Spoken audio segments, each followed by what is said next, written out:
Bueno, buenas tardes a todos. Vamos a dar comienzo a este grupo de seminarios cortos. Un poco la idea es hacer un grupo, digamos, de charlas de difusión que tienen que ver con aplicaciones de la geofísica aplicada, donde vamos a tener un grupo de ponentes, digamos, de distintas partes de Sudamérica. En principio vamos a hacerlo en el marco, digamos, de la difusión de estas experiencias y bueno, esperemos que sean de interés para toda la audiencia. La primera charla de hoy tiene que ver con la utilización de la resistivimetría en prospección hidrogeológica y va a estar a cargo del ingeniero Jorge de los Santos Gregoraschuk. Él es ingeniero en recursos hídricos por la Facultad de Ingeniería de Ciencias Hídricas de la Universidad Nacional del Litoral de Argentina y también es máster en hidrología subterránea por la UPC de España. Fue profesor agregado en la Facultad de Ingeniería de Montevideo y director del Departamento del Agua del Centro Universitario Regional del Litoral Norte, en Salto, de la Universidad de la República de Uruguay. Actualmente es profesor libre de la misma universidad y bueno, cuenta con más de 30 artículos publicados en revistas científicas y participación en congresos. Actualmente también es consultor en la temática hidrogeología y está participando en proyectos de distintos países en Latinoamérica. Es coordinador general del curso hispanoamericano de hidrología subterránea, un curso que ya hace 20 años se viene dictando en Facultad de Ingeniería y bueno, por inconveniente del contexto actual, este año se pospone para dar inicio en 2021. Un poco más abajo, en los detalles, digamos, de estas presentaciones están los links donde pueden encontrar más información para el curso.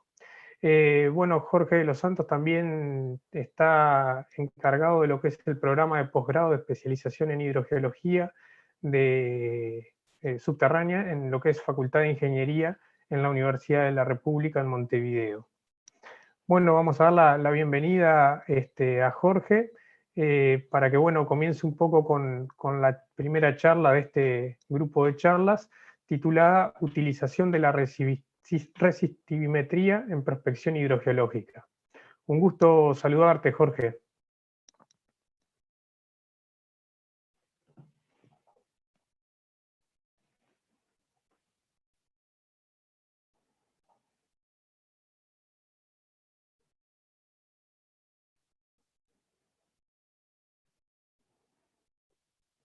Una pequeña demora técnica debido al delay. Jorge, ¿estás por ahí?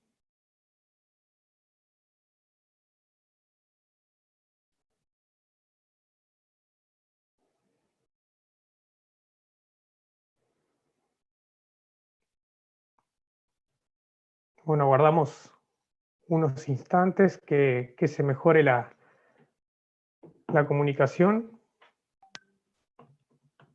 Ahí lo podemos ver ya a Jorge. Tenés el micrófono apagado, Jorge.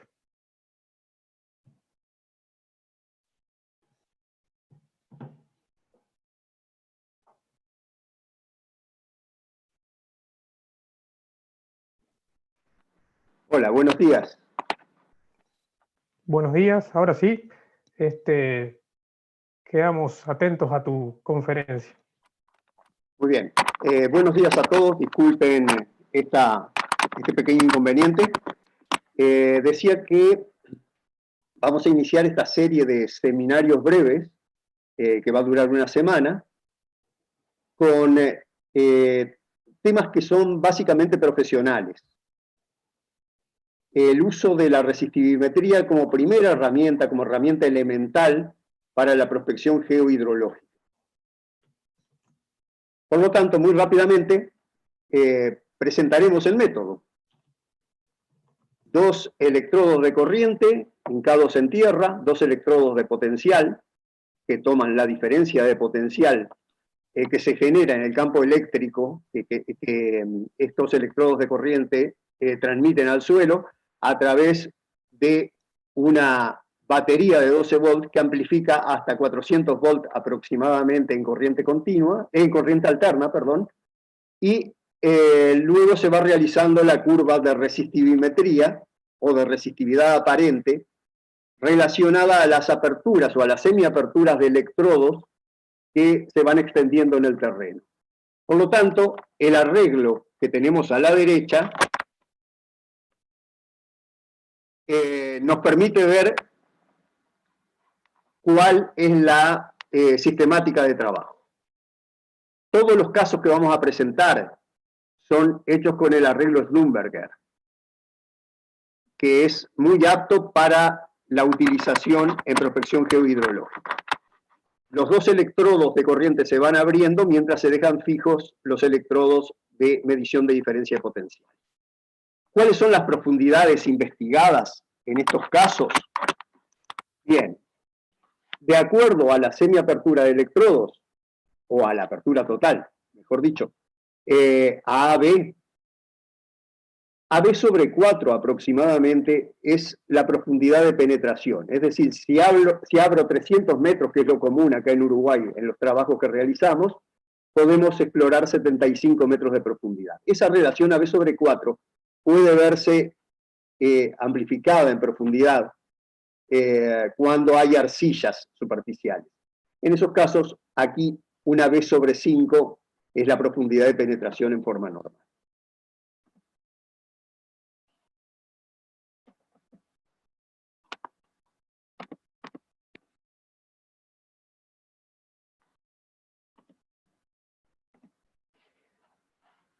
Como punto de partida, vamos a hablar ligeramente de la consideración del problema. No es lo mismo tener que realizar una prospección en un terreno de 500 metros cuadrados, a donde no hay posibilidades de hacer más que un sondeo eléctrico vertical, que realizar una prospección para una batería de pozos, donde el fin es un abastecimiento a poblaciones o un abastecimiento a riego. Por lo tanto, la consideración del problema es el primer tema, es básico y es el que define la escala de trabajo. Si vamos a trabajar en una escala 1 en 10.000, 1 en 5.000 o 1 en 30.000. Esta consideración se va a ver alterada favorablemente si hay datos disponibles. Datos de pozos, datos de prospecciones anteriores, conocimiento de la zona. Por lo tanto, lo básico va a ser disponer de todos estos datos previamente para luego hacer la planificación del trabajo de campo. Cuando uno planifica el trabajo de campo,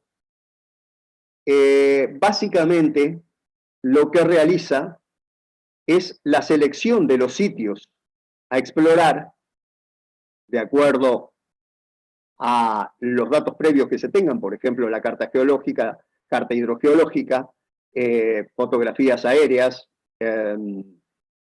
la imagen satelital, el reconocimiento de campo. Y aquí uno va a decir, vamos a hacer un CEP, como puede ser en un terreno de 500 metros cuadrados, o 3, 10, 20, 30 o los que fueran necesarios para un trabajo de mayor envergadura. Luego de esto, una vez que se planifican los CEP y los lugares a donde se van a realizar, se hace un relevamiento geofísico muy cuidadoso porque esta es la base de todo el trabajo que se va a hacer a posteriori. Si no se está seguro de una medida, hay que volver a hacerla. Y hay que hacerla cuantas veces sea necesario. Después de hacer muchos sondeos eléctricos verticales, uno se da cuenta muy rápidamente cuando una medida es anómala y cuando es una anomalía que realmente hay en el terreno.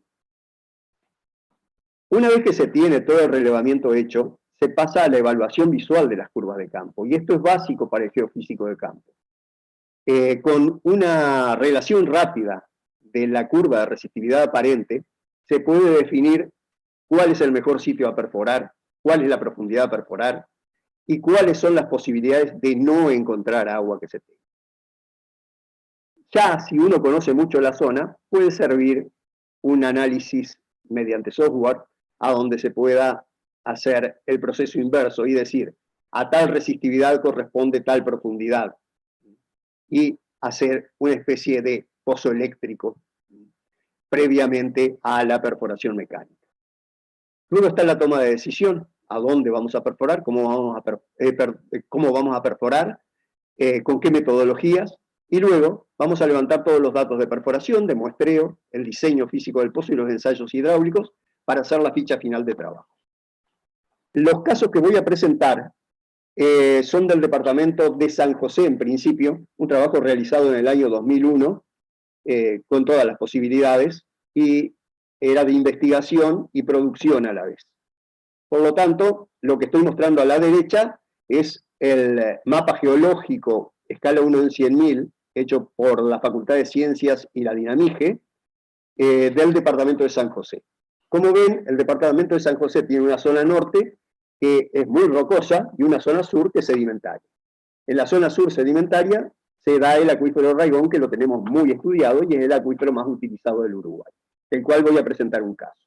Pero voy a presentar dos casos de la zona norte, que es mucho más interesante desde el punto de vista geofísico. Caso 1.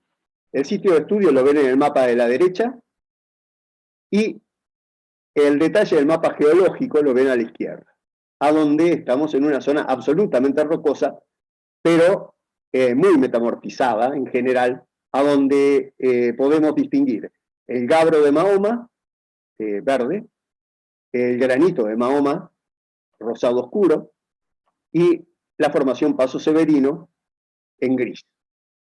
En alguna de estas zonas caerá el o los sondeos eléctricos que definamos.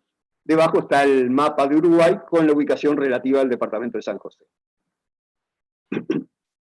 Cuando no hay datos, como en este caso, 0 datos, hemos apelado al trabajo geológico. En la carta 1 en 20.000 del Servicio Geográfico Militar, el geólogo representó, con las líneas que ustedes ven, todas las fracturas evidentes en la fotografía aérea. Y donde las fracturas se interconectaban, eligió un punto. Este punto fue aquel que relevamos con geofísica. Cuando hicimos la geofísica, como podrán ver en la figura de la derecha, la resistividad aparente versus la semiapertura de electrodos nos arroja una curva que es prácticamente de sedimentos, pero estamos en plena roca. Esto nos llama la atención, o está muy alterado el medio, o tenemos que verificar un poquito más para estar seguros de que esta relación es cierta. Hicimos en cruz, o sea, a 90 grados, varios puntos, fueron 3, 7 puntos, y verificamos que las curvas son prácticamente iguales, por la cual dimos por bueno el sondeo eléctrico realizado y pasamos a la perforación.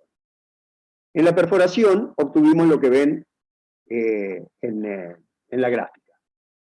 Este es el detalle hecho por el geólogo, y desde una zona que la define como metas basaltos, hay un enorme aporte de agua subterránea.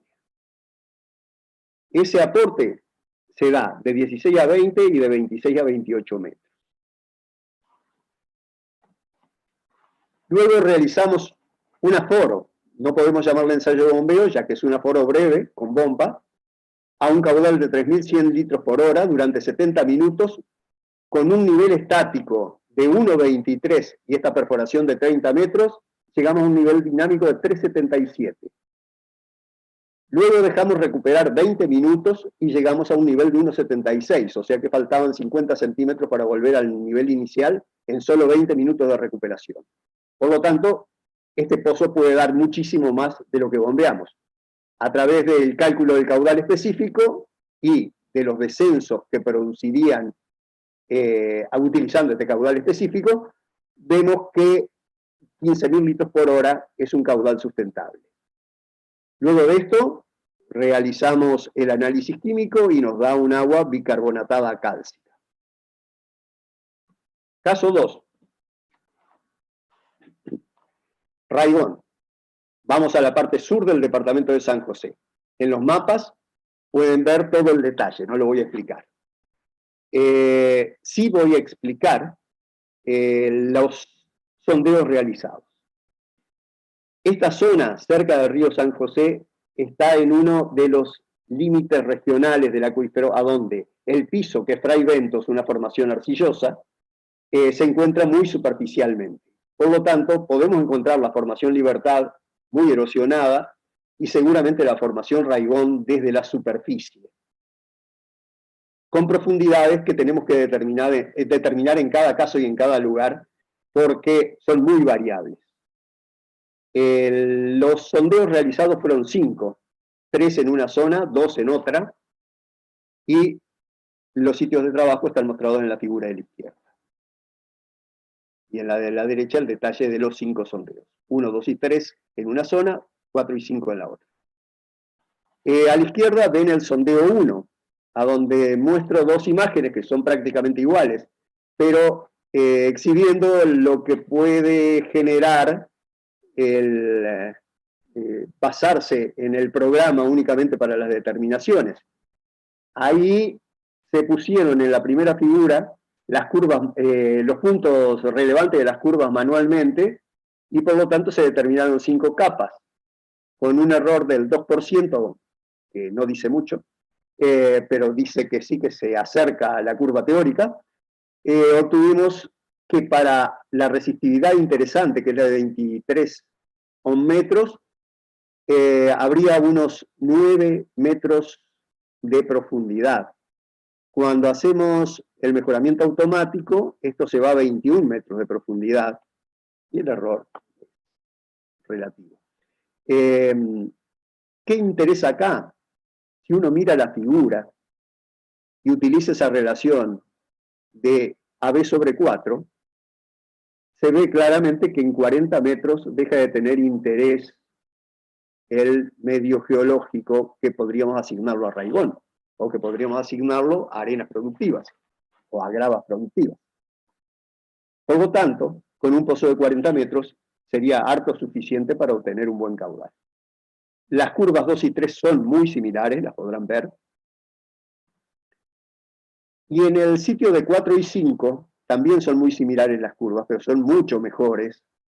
Y allí, esos 40 a 50 metros de profundidad, a donde existe una zona productiva, tienen una resistividad mucho mayor, del orden de 30 metros, que en Raigón es una excelente resistividad para relacionarlo a arenas o gravas con agua.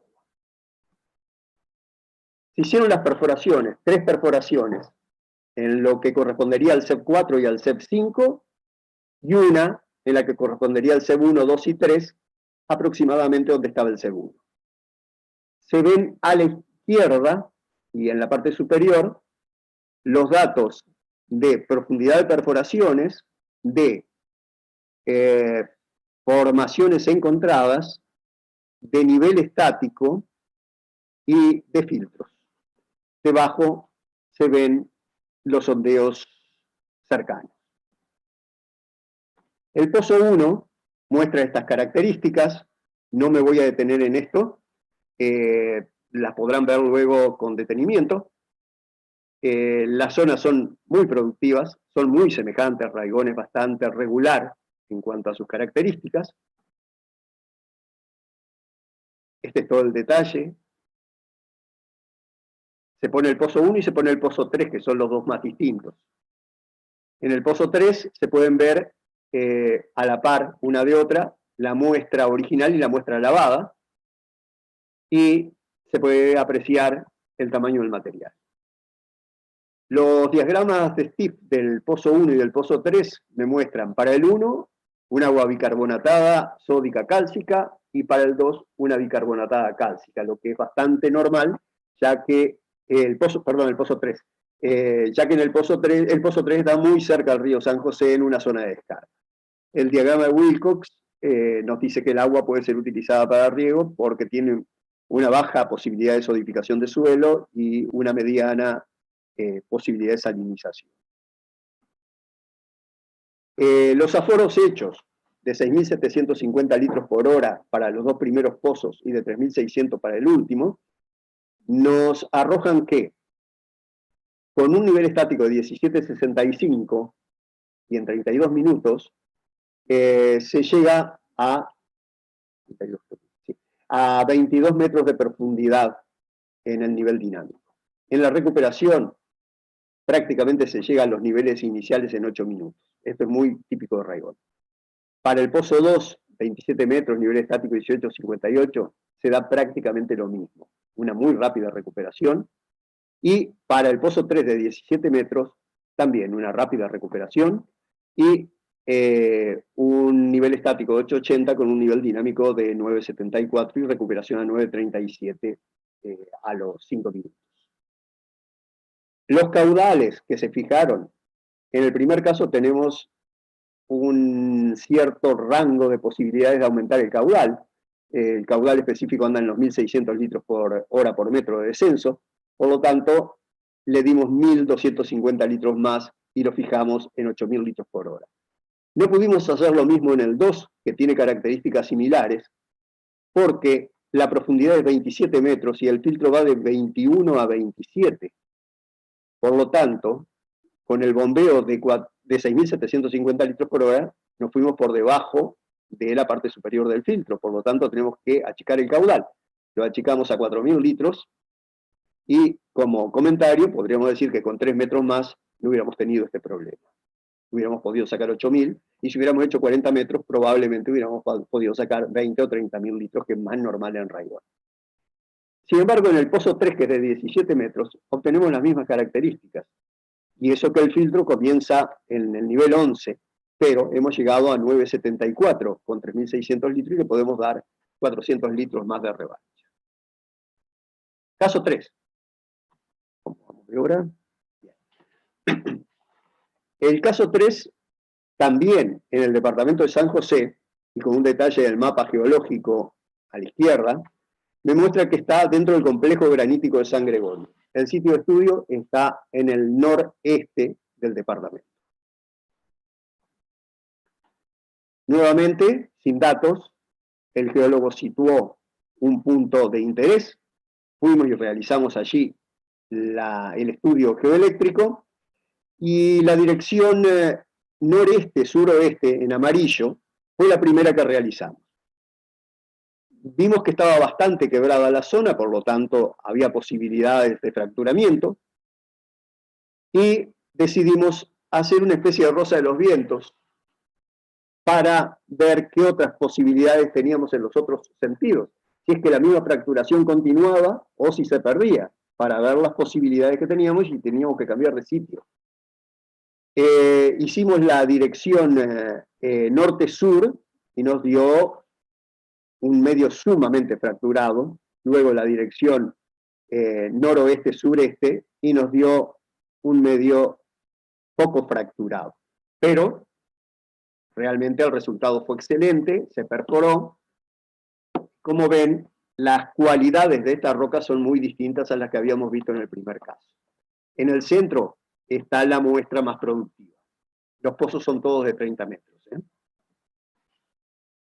Para un pozo de 30 metros y un nivel estático de 2 metros y un caudal de 1.200 litros por hora en 30 minutos, descendió a 4 metros.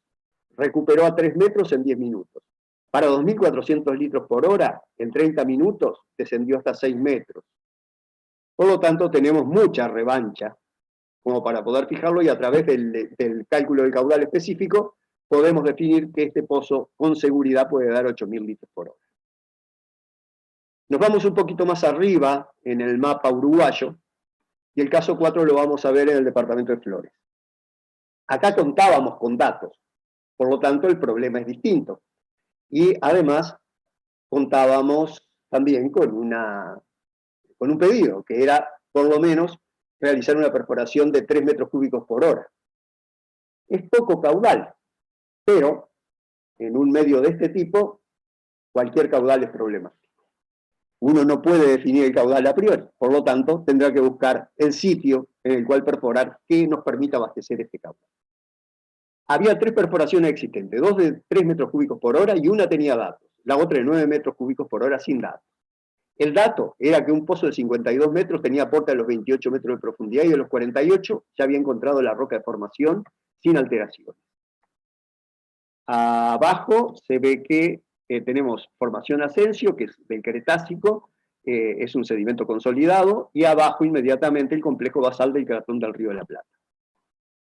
Aquí está la imagen de Google Earth con los 4 sondeos eléctricos verticales realizados, de los cuales nos van a interesar 3, 1, 2 y 3. El sondeo 3 era paramétrico, ya que teníamos el dato del pozo, pero no hicimos el primer sondeo allí, sino que hicimos 2 antes para ver qué características teníamos para compararlo rápidamente con la curva del 3. Entonces, las curvas son las siguientes. SEB 1, SEB 2, SEB 3. El SEB 4 no lo miramos. Aquí ven las ubicaciones. El SEB 1 tiene una tendencia que me hace pensar que la roca está muy próxima, pero que hay algo de sedimentos de Ascencio. El sondeo 2 me muestra una tendencia mucho menor, muy bueno pareciera ser, a donde Ascencio se hace mucho más presente o donde la roca está más alterada. Y el SEB 3 es muy parecido al segundo. Por lo tanto, vuelvo a mirar aquí. En el SEB 1 vamos a hacer el primer pozo para explorar cuánto sacamos, y en el SEB 2, donde continuamos la línea de fracturación, perdón, en el pozo 2, que está marcado allí, donde continuamos la línea de fracturación que se inicia en el SEB 2, vamos a realizar la segunda prueba. Por lo tanto, uno lo hacemos con sondeos eléctricos verticales y lo otro con la experiencia de los 3 sondeos eléctricos. Aquí no tenemos los datos del perforista, sino el aforo de las perforaciones.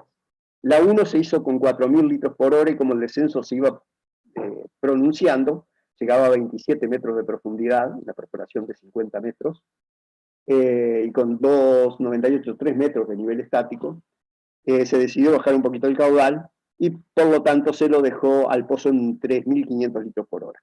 Sin embargo, el pozo 2 se bombeó a 9.300, se lo bajó a 9.000 y se ve que 9.000 litros por hora los puede dar sin problema. Por último, departamento de Durazno, un poquito más arriba que el departamento Flores, vamos a ver el caso 5. Aquí teníamos relevamiento de una gran área y habíamos logrado hacer 20 fichas de perforaciones. Las fichas nos decían, con muy pocos datos de litología, que los caudales iban desde caudales nulos hasta 15 metros cúbicos por hora. Y podían ser en areniscas de la formación Mercedes o en roca fracturada. La zona, perdón.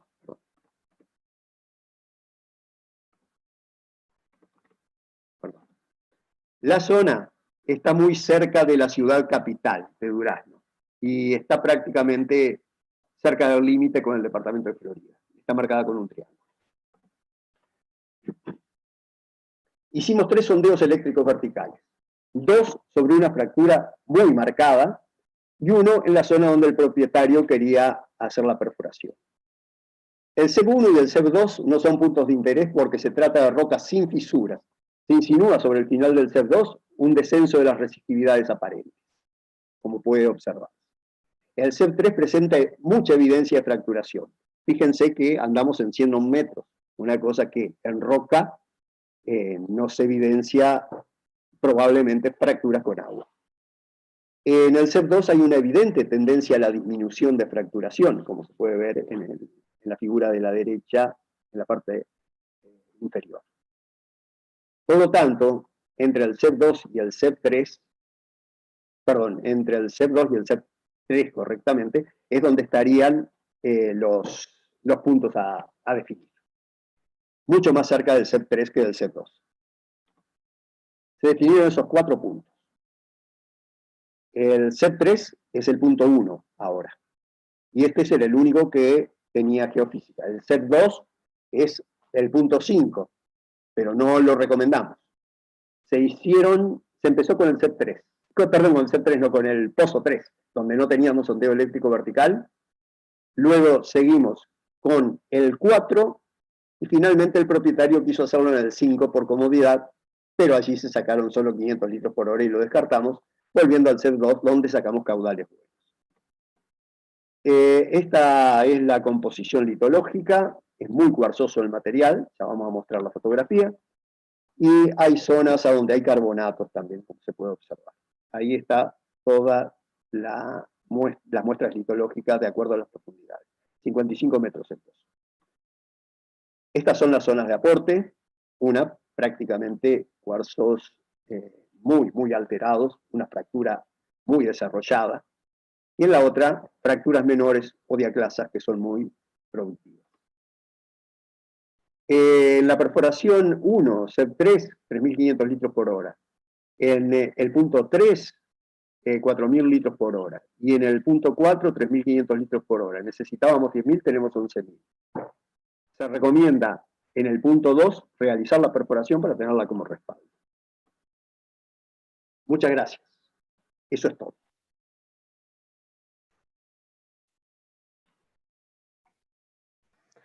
Bueno, muchas gracias a Jorge. Muy interesante la presentación. Bueno, un poco pedirte que enciendas la cámara, Jorge, y pasamos a la instancia de preguntas por parte de los oyentes. La primera pregunta la realiza Néctor Velasco y dice que la zona esté fracturada, ¿cuál es el grado de afectación en el levantamiento y la producción del acuífero? Y también si utilizan algún software especial para la interpretación de los sondeos.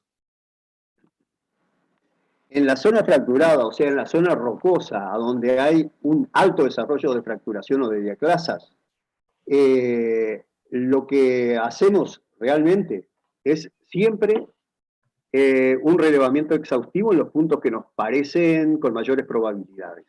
No descartamos nunca las zonas altas, jamás, porque en muchos lugares en la zona alta se encuentra la fracturación. No daba para presentar un caso que tenía en el departamento de San José, a donde se hizo en la zona más alta del pozo y se pudo sacar una cantidad de agua aceptable. Respecto del programa que utilizamos, normalmente usamos IPI 2WIN de uso libre y no le damos mucha importancia, lo voy a decir ciertamente, a la interpretación a través de programas. Preferimos ver la curva y definir sobre lo cualitativo de la curva. Si tenemos la posibilidad de conocer mucho la zona, bien. O si tenemos la posibilidad de un sondeo paramétrico. Cuando tenemos un sondeo paramétrico, por supuesto, despejamos con la variable profundidad o con la variable espesor la resistividad y ajustamos los próximos sondeos a esa variable resistividad, que nos da una gran ayuda. No sé si respondí. Perfecto, muchas gracias, Jorge. La otra pregunta es de Armando Borrero. Nos consulta que qué podría representar las variaciones en la geología para los diferentes comportamientos de los pozos.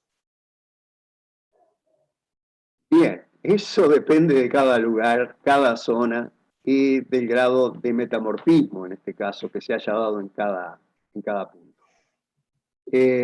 Fíjense ustedes que en lo que es el trabajo 1 y el trabajo 3 que se presentó, se obtienen buenos caudales, 15.000 litros por hora y 8.000 litros por hora, que son excelentes, por lo menos en Uruguay, para una zona fracturada.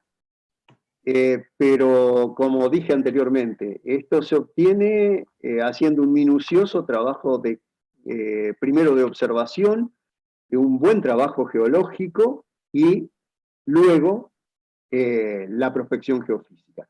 A priori es muy difícil determinar en qué medio geológico vamos a encontrar la mayor producción de agua. Pero podría decirles que en Uruguay, donde tenemos cuarzo, corremos con muchas a favor. Donde hay medios cuarzosos, la calidad de las fracturas suele ser muy buena, limpian muy rápido los pozos y se obtienen caudales aceptables de agua. Perfecto. Bueno, Jorge Néstor Santa Cruz pregunta si hay seguimiento y experiencias en el seguimiento de la producción de los pozos en rocas fisuradas. Sí, hay seguimiento. No es que sea un seguimiento exhaustivo, pero como trabajamos mucho en esta zona, y tenemos, en Uruguay somos muy amigueros. Entonces, solemos pasar por los lugares a donde hemos trabajado y preguntar cómo le ha ido al pozo, cómo ha sido la evolución a través del tiempo. Normalmente, estos pozos que yo he mostrado han tenido muy buen desarrollo a lo largo del tiempo. Vale decir, no son zonas a donde se haga una explotación muy intensiva, pero los caudales se mantienen sin ningún problema. En otros lugares a donde es muy intensiva la extracción, pueden llegar a darse casos de pozos que empiezan a disminuir su caudal, que empiezan a disminuir sus niveles y empiezan a secarse de alguna manera. Esto ocurre en pozos de obras sanitarias del Estado, donde trabajan prácticamente las 24 horas del día, que no es lo recomendable. Ahora, si se establece un programa de bombeos y paradas, normalmente el pozo les da sin problemas y dura muchísimos años. Hay pozos de 50, 60 años de utilización que siguen con los caudales originales. Perfecto. Mario Montes consulta si tienes artículos publicados de trabajos similares y si se podría compartir la referencia a estos trabajos por algún medio. Sí le vamos a pedir a Mario que nos deje su correo para intercambio posterior. Perfecto, completamente de acuerdo. ¿Tendrías, digamos, esos trabajos disponibles? Sí, ¿cómo no? Bien. La otra pregunta viene desde mi parte. ¿Qué ventajas se encontrarían al utilizar métodos complementarios al del sondeo eléctrico vertical? Bueno, excelente. El tema es que nunca hay recursos económicos para realizar métodos complementarios. Yo estoy presentando este tema primero porque es el que más he desarrollado en mi vida profesional, pero es el que más se utiliza. Los equipos son muy baratos, todo el mundo sabe cómo se maneja, cualquiera entiende la metodología, se puede compartir muchísimo la información, tal se lo hace aquí, y bien, yo diría que otros métodos complementarios que serían de muchísima utilidad podrían ser la sísmica de refracción. No hemos hecho, pese a tener georradar, pruebas en pozos someros, que sería muy bueno hacerla en estos pozos, por ejemplo, hacer unas pasadas de georradar en estos buenos pozos que he mostrado, para ver qué posibilidades de mejoramiento en cuanto a las determinaciones podemos obtener con esta metodología somera. Por supuesto que después, otras buenas metodologías, para mayores profundidades, 200, 300 metros, podría ser el transitorio electromagnético, y 500 metros a más el método audio-magneto-telúrico. Complementando con métodos geológicos, muchas veces cuando se estudian cuencas, gravimetría, magnetometría, se obtienen muy buenos resultados. Perfecto. Bueno, Jorge, dejar estos últimos 5 minutos que nos quedan para agradecerte por la presentación. Creo que ha sido de mucho interés para la audiencia. Dejarte unos minutos para que nos comentes del curso hispanoamericano, que bueno, ya tiene su trayectoria y bueno, que por el contexto actual se viene realizando cada 2 años, pero este año vamos a tener que posponerlo para el 2021, hasta que bueno, se normalice un poco la situación de la pandemia. Bien, el curso hispanoamericano se viene realizando desde el año 2000 en Montevideo y Salto, especialmente en Montevideo, y se han hecho 2 versiones en Salto. Esta sería la número 11 y 12 si contáramos un entrenamiento que hicimos en un año. Lo que importa de este curso, básicamente, es que sea presencial. Por eso es que lo suspendimos de ahora a fines de septiembre, que iba a comenzar, a marzo del año que viene, porque consideramos que el trabajo de campo que se realiza en el curso es vital y no se puede andar moviendo una persona 2 veces desde distintos lugares de Latinoamérica. La experiencia que hemos tenido ha sido excelente, 22, 23 países han participado, tenemos más de 250 personas que han terminado el curso. ya sea como curso completo o como módulos, de acuerdo al interés que tenga cada uno. Se puede hacer por semana o se puede hacer en forma completa. Y bien, invitar a aquella persona que tenga interés a comunicarse para poder mostrarles las posibilidades y lo que se hace. Y luego se puede continuar con el diploma de especialización en hidrología subterránea y ligarse a una maestría en la UNAM, con la cual tenemos convenio, sobre ciencias de la Tierra. Bien, una última pregunta es de Javier Soto. Dice si tiene alguna experiencia en el uso de sondeos eléctricos verticales con métodos electromagnéticos. Sí, pienso que se está refiriendo a métodos electromagnéticos profundos y a sondeos eléctricos verticales de gran extensión, es decir, sondeos eléctricos que puedan tener varios kilómetros de longitud recorrida. Se obtienen cosas muy similares, los métodos tienen una característica que es prácticamente la misma en la parte eléctrica, con la ventaja de que la componente magnética permite quitar una de las variables, que es el buzamiento de los estratos. Por lo tanto, el método electromagnético puede dar más datos aún que el método eléctrico de sondeos eléctricos verticales. Bien, bueno, con esto ya estaríamos dando por finalizada la primera conferencia. Invitarlos para las siguientes conferencias que se van a dar los próximos días de esta semana a la misma hora. Agradecer a toda la audiencia por haber estado presente e invitarlos también a que, bueno, se contacten a través de los correos que hemos dejado aquí abajo o a través del correo directamente de Jorge, como para, bueno, seguir manteniendo el contacto y despejar posibles dudas. El video de igual manera va a quedar disponible en un tiempo, así que los invitamos a compartirlo si es que les pareció de interés.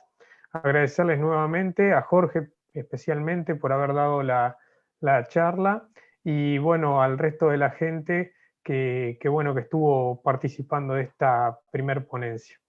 Que tengan todos una buena tarde y los esperamos mañana. Buenas tardes.